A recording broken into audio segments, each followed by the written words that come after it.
जब दुनिया डर से फैसले लेती है तब ताकतवर देश रणनीति से इतिहास लिखते हैं। इस वक्त पूरी दुनिया अमेरिका में मची हलचल को देख रही है। 2026 की शुरुआत डोनाल्ड ट्रंप ने जिस अंदाज में की है उसने सिर्फ अमेरिका नहीं बल्कि पूरी ग्लोबल पॉलिटिक्स को हिलाकर रख दिया है। कभी टैरिफ की धमकी, कभी मिलिट्री एक्शन, कभी खुलेआम चेतावनी।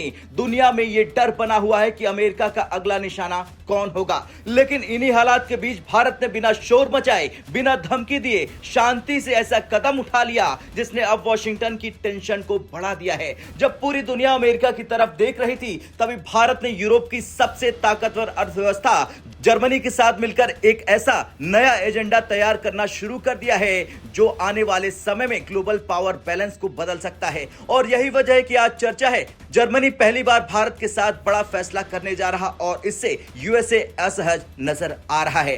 कहानी की जड़ हमें 2025 में ले जाती है जब जर्मनी के विदेश मंत्री जोहान वारेफुल भारत के दौरे पर आए थे और उन्होंने विदेश मंत्री डॉक्टर एस जयशंकर से मुलाकात की। उस समय जर्मनी के विदेश मंत्री ने जो कहा वो पाकिस्तान, बांग्लादेश और चीन तीनों के लिए झटका था। उन्होंने साफ कहा जर्मनी के लिए एशिया का मतलब है इंडिया। इंडिया और जर्मनी एक ही टीम में है। ये कोई डिप्लोमेटिक लाइन नहीं थी, ये एक स्ट्रेटेजिक सिग्नल था। इस बयान को भारत की बड़ी कूटनीतिक जीत माना गया, विरोधियों के मुंह पर तमाचा कहा गया और यूरोप की बदलती सोच का संकेत बताया गया।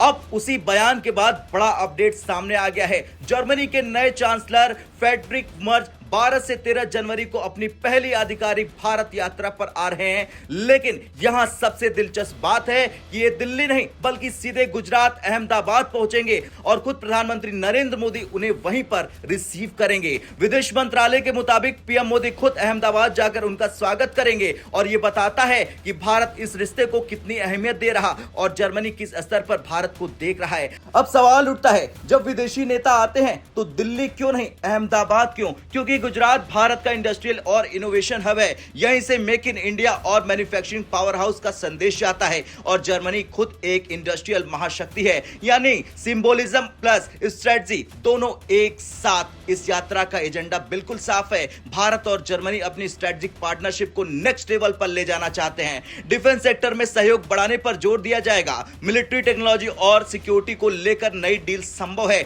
जर्मन कंपनियों का भारत में निवेश होगा, मैन्युफैक्चरिंग और सप्लाई चेन शिफ्टिंग होगी और द्विपक्षीय व्यापार को नई ऊंचाई मिलेगी। साल 2024 में ही भारत और जर्मनी ने Indo German green hydrogen road map launch किया था। इसका लक्ष्य था भारत में उत्पादन, घरेलू खपत और निर्यात बढ़ाना और भविष्य की ऊर्जा में इंडिया और जर्मनी पावर कॉम्बो हैं।